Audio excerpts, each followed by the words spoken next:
We're born knowing that, we are connected. Like we are a spark from the eternal flame. Right. Okay? But when we come through the door, and that's, when we come through the door, it's like we're coming through the door of forgiveness. Okay? And we're on our way to, because children, if you look at babies usually do things in the right way until we train them how not to do it in the right way. We train them to do it in the way we expect them to do it. Which is why they go straight to Jannah. You know what I'm saying? Exactly. We're the highest form of creation, but we do not have the knowledge of who we are. And that's why we come here to find that.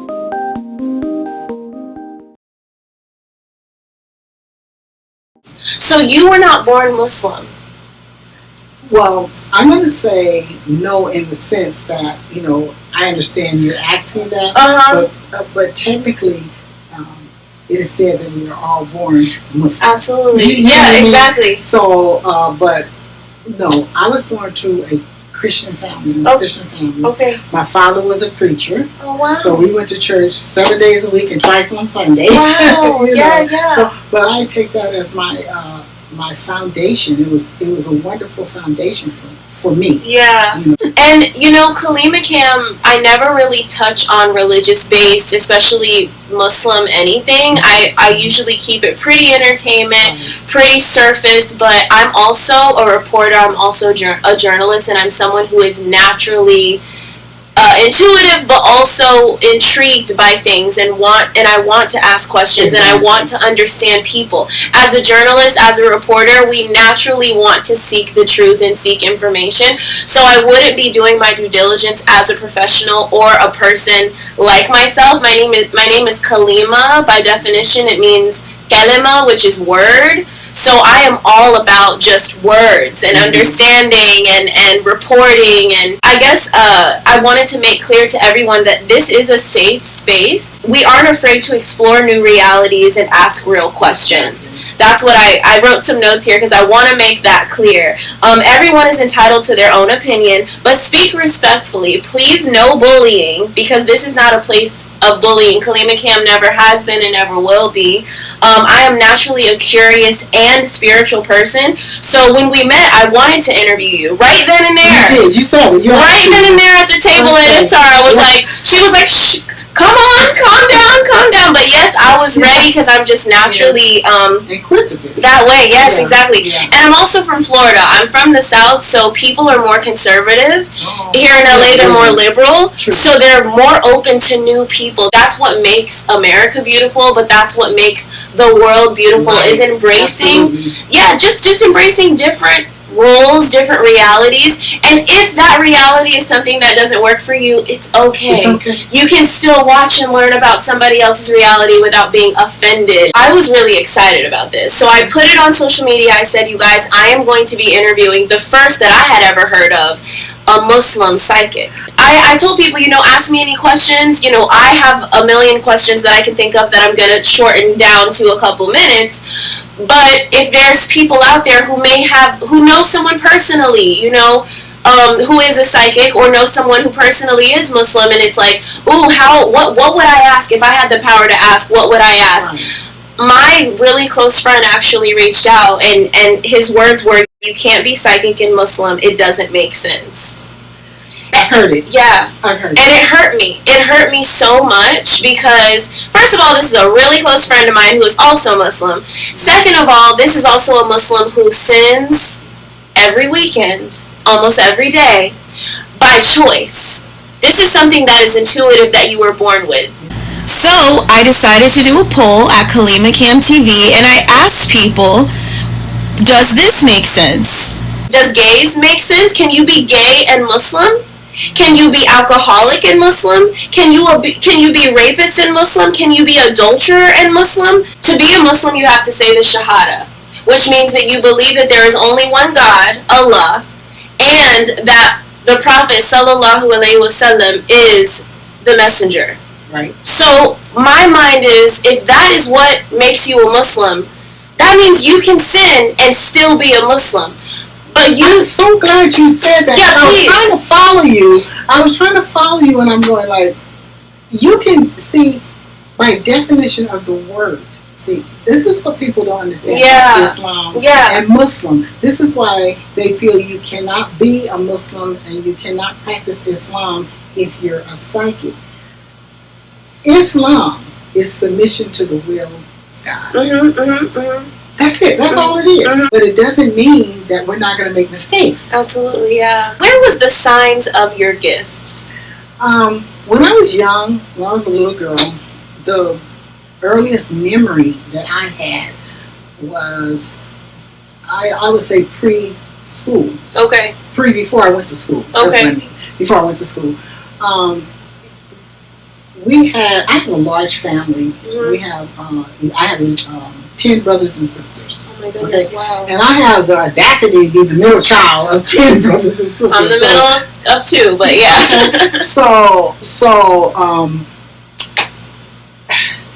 You know, I would hear things, see things, know things, and I would say, like, oh, Mom, oh, Dad, this happened or that happened or this is going to happen.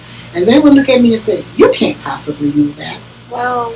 So, and I would go like, why do I know that? Yeah, well, yeah. How can somebody tell me I don't know what I know?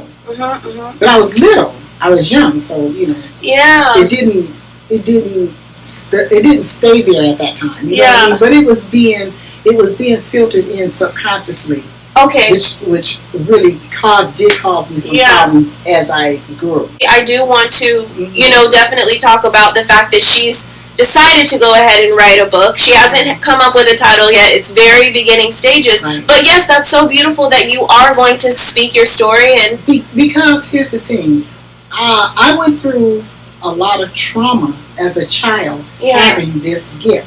Because at the time that I had this gift, 40, 50 years ago, don't want to date myself, but 40 or 50 years ago, it wasn't popular.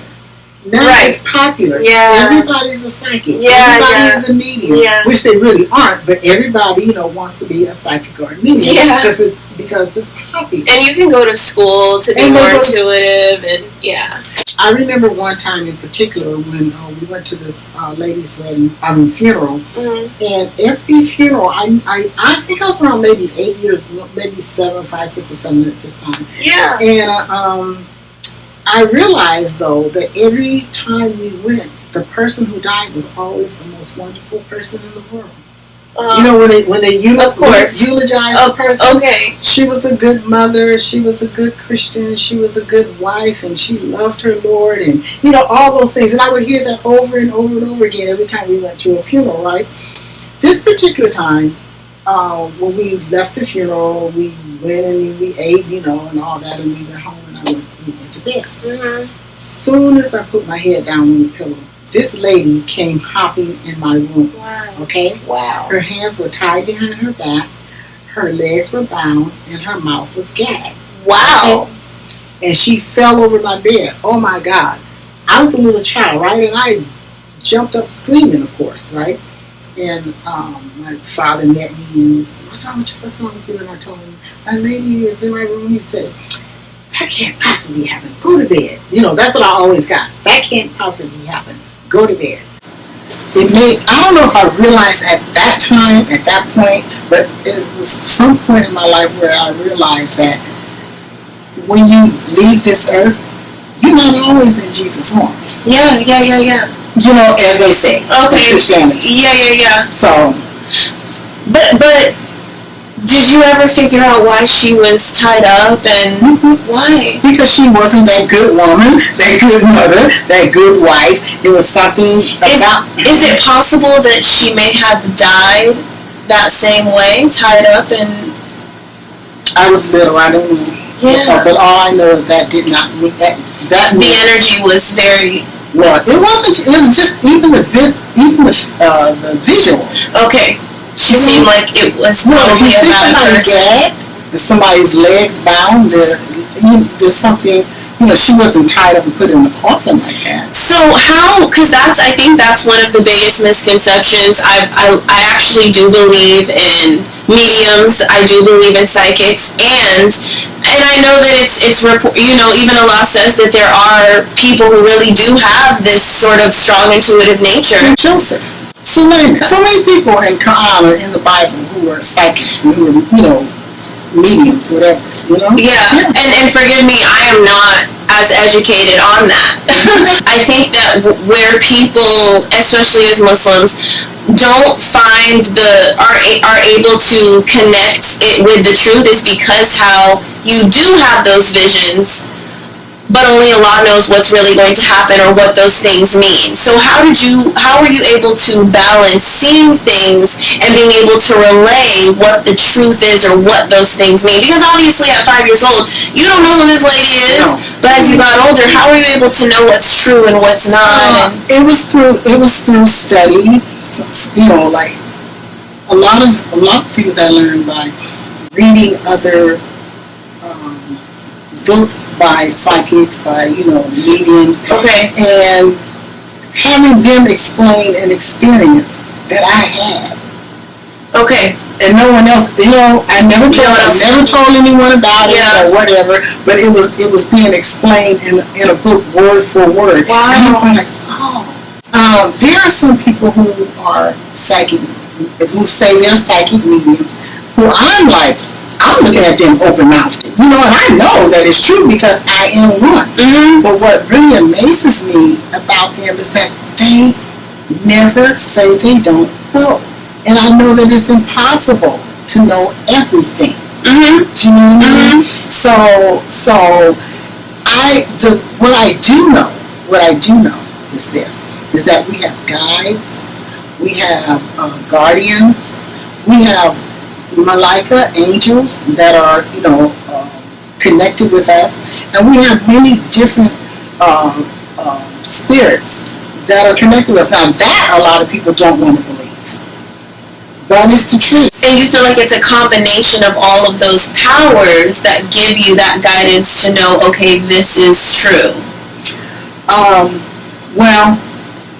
When you say that you feel something that's beyond yourself. No, everybody have that. You have that. Yeah. The next person. It's true. Yeah. Everybody has that. Is it just a strong intuition? I know that this is true.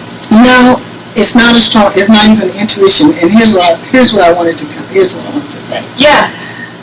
I don't always have words to explain it. Of course. Because it's like, how can you explain the unexplainable? Even when I see other psychics, they'll tell you that they know what the other realm. They act like they have a Google map that they can over there where they can, go anywhere that they want to go. I don't know that. All I know is it happens. Does that make sense? Yeah. All I know is that it happens. Mm-hmm. Now, certain spirits that are with me, I do know those spirits. Do you think that being psychic is or is not connected with religion and God? Do you think that they're separate entities? I know the spirit that works with me. Right. Okay. As a matter of fact, my coming here, I was like, Of course. You coming here for me, I was like, I've never done this before, so it is. And I've never done it for anyone. Yeah. I haven't done it for anyone. But as I sat here while you were setting up, mm-hmm. I saw the spirit. I said, okay, you're here. I said it to myself. I said, okay, you're here. Yay! So when I saw that, I said, okay, it's going to be good. There's a spirit that comes to let you know that it's going to be okay? Well, not so much that it's going to be okay. That's the spirit that's with me. Mm-hmm. You have spirits with you, so I'm looking for them. No, I left my iPad. I was like, I'm like, where is he? I don't even know if it's a man. Yeah, it is a man. Yeah. It's a man! Yeah. But there's women too. I wanted to ask you about your process. Do you use crystals, or how do you work when you do? Because you do this, you do have a service where you help people. Yes. What are your most common services, and how do you do it? Well, I do have crystals. Okay. Of course, but I have crystals mainly for the energy that the crystal has. Okay. So it's true that there's energy in crystals. Yeah. Okay. And there's a spirit, and everything that's created has a spirit. Everything. The wind has a spirit, the water has a spirit, the mountains have a spirit. All the vegetations have a spirit. See, in my mind, Allah says don't worship idols. And you may not be worshiping it, but to know it is not to worship it. Right. Right. You know, but people do have that misunderstanding. Yeah. But it's so true though. The wind, I feel something from it. I'm not worshiping it. Yeah. Look, just, you know, and that's when you said when you asked how did it affect my religion or whatever. That's one of the ways. A lot of people who, and I have to go like this, Muslims, I have to do the little air quotes, I'm sorry, because we don't already know how to be Muslim. Yeah. We think just rehearsing something and mimicking it makes us a Muslim. Dressing a certain way. The rituals. We think the rituals are what makes us so many people live their lives and say that they're Muslim just because they do the rituals, but you can be religious and not spiritual, and spiritual and not religious. Exactly. That's why you can be a spiritual person and have a strong connection with Allah, and be religious and not really have a strong connection. Now, for me, I don't consider myself religious. Mm-hmm. I'm a Muslim, but I do not consider myself religious. Now, I had to struggle with this. Me too, yeah. Yeah, I had to struggle with it until finally, see, I have a thing where a lot of people, how we say people go out and they're taught certain things, well, my spirits teach me. Yeah. You know, they teach me themselves. Okay? Yeah. And so when I'm struggling with a concept or me not feeling that I want to do what everyone says I'm supposed to do in order to be a Muslim. Okay. You know, it's like I don't have to do everything that you think I have to do in order to be a Muslim. Absolutely, yeah. You know, but I had to struggle with that. Of course, and so many people do. Yeah. So, but finally, my answer was this. My answer was this, and I'm going to say it anyway. It came to me is that every religion, every tradition has truth. Okay, but what this is man always messes up everything. Okay, yeah, humans, right? Man, yeah. Right. So they take the truth, and let's just think of a pattern, like if you were a seamstress, right? Right. And you were going to make a coat, okay?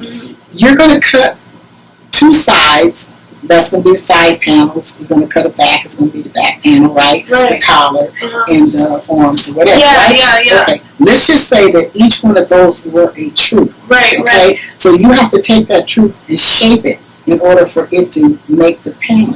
Okay. So you're shaping all these truths. That's what religions do. They're all truths, but they shape them to be relatable to their own reality. To their own reality. Yeah. So Spirit said, and when they shape it like that, and they sew it together, and they make a garment, he said, then that garment is what they have, and they can neither add nor detract from it. That's why they get so stubborn. So if they hear anything that challenges what they feel the truth is, then they shun you out. So Spirit said, that's why you can't. Me, because I was wondering, why can't I practice religion? You can't, because you're born and we're teaching you. You can't. So what you have is like a free-flowing cloth that you wrap around anyway. You put it on like this, you know, there's a head covering, you wrap it as a sari, you know what I mean, like that. Yeah. That's the truth, and that's the way the truth is supposed to flow. Usually what I do is, when a person comes, I like to first tell them everything that I want to tell them. So if you refer someone to me, all I want from you is that person's name. Oh, wow. That's it. Because I want my readings to be pure. Okay. You know, I want because I always want to know where it's coming from. Right. You know what I mean? So then what I do is I tell them all that I can tell them, and then I ask them, do they want to ask any questions? Okay. And then I do the intuitive counseling from there. Okay. But my whole thing about what I do is I help people unpack their shit. Excuse me. Yeah, no. That's all that I can say. You know, because we have so much that is blocking us from growing. And you know, people, when I talk about the religion, when I talk about those things keep you so in the same place, and you wonder, how come I'm not growing? How come I'm not getting closer to the knowledge of myself and to the knowledge of my Lord? Because you're stuck. You can't go left nor right. Because if you go left or right, it's going to contradict with something that you have established as a pillar of your belief. Do you believe that Allah is the only one who knows the unseen? There is a certain amount of knowledge and understanding within every human being. And it is there, it's incumbent upon them to find it. Okay? That's why we meditate. That's why we pray. That's why we do certain, things. Rituals. Yeah, rituals. Okay? And once you get there, it's called self-realization. Once you become self-realized, then you become God-conscious. But when I say the unseen, I mean the future. Okay. Oh, the unseen. That's what. Well, there's a lot of unseens. The unseen is not just the future. Yeah, like just how if someone says, "Hey, how many kids am I gonna have?" Only does Allah know, or when you say 2 kids? Yeah, no, you can know. Man has the ability to know far more than he knows right now. Okay, every individual. Okay, now, but there are things that only Allah knows. But He said that He will reveal it to whom He please. So there are some people who also know. That's very true. Yeah, the unseen. Yeah. What is your relationship with Allah, and do you feel that He loves you and says, even though people don't like you for what you do, I'm telling you I'm going to protect you because I accept you? I've grown to the point to understand that the work that I do, I don't solicit. I don't advertise. Right. But their spirits will send them to me. Like, yes. When they need to know something, and that's the best time, because I can look at somebody and I can tell them, you know what, such and such and such a thing, and they can get pissed off and tell me no, it's not. Although I know it's true. Okay, but so I don't waste my time like that. But if a person comes to me and they're ready to sit and hear, that's when I'm ready to tell them. Open. They have to be open to receive it.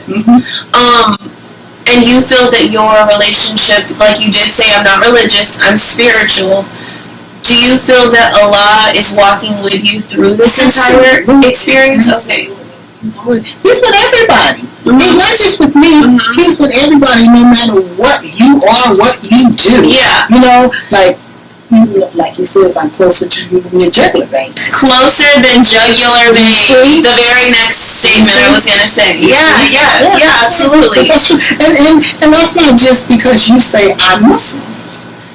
That is just a fact. Yeah, Have you seen The Hollywood Medium with Tyler Henry? Yeah. It's interesting that he scribbles to get connection. No, but he's setting himself aside. Okay. Like I said, that's how he can use a card. And they did, and they did a test on his brain, and they said that when he starts to connect with the spirits, his brain by the brainwaves. Yes, by the brainwaves goes dead as if he's asleep. It's the same brainwave of sleeping. So that means you are basically bouncing. See, we are vibrating at a certain rate. Okay, spirits vibrate at a much higher rate than you do. Oh wow. Okay, so in order for me to connect with them, I have to vibrate. I have to elevate. Okay. And they come down. That's why he's so sweaty, even. Yeah. And we meet somewhere in the middle. Okay. And I have to even like when we finish talking, I'm going to have to sit for a minute. Because even though it doesn't look like I have elevated, I have. Oh, wow. Yeah. Okay. So I'll have to sit and recenter. Energy, yeah. It takes a lot of energy to recenter myself. So, and that's how you meet and you talk with, you talk with them. And when you're talking with them, it's not so much the way we're talking now. It's through impression. They impress something upon you. Or you feel to say a certain thing or do a certain thing, and the way that you know is true is that the person that you never talked to before, you never seen before, they validate it for you.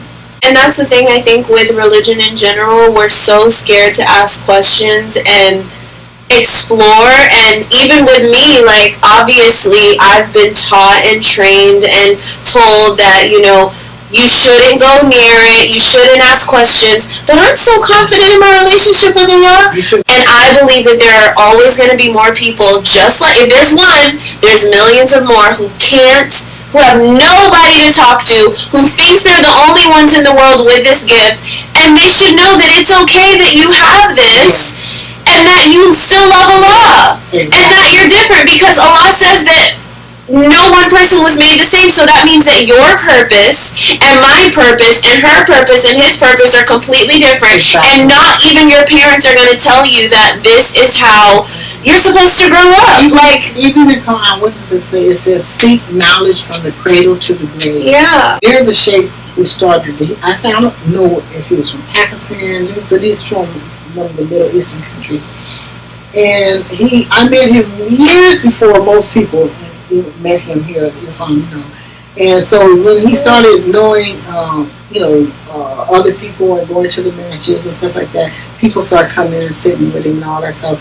And one day I was sitting with him, and there was other people sitting around, and I said, Sheikh, I said, I forget how I formulated it, but what I was telling him is that I see things that's going to happen before it happens. Okay, I even have spiritual experiences, and I'm told certain things, and people tell me, and if I say it in the community, they say astaghfirullah. Yeah. And you know what he said to me? What? He said, Hanifa, leave them.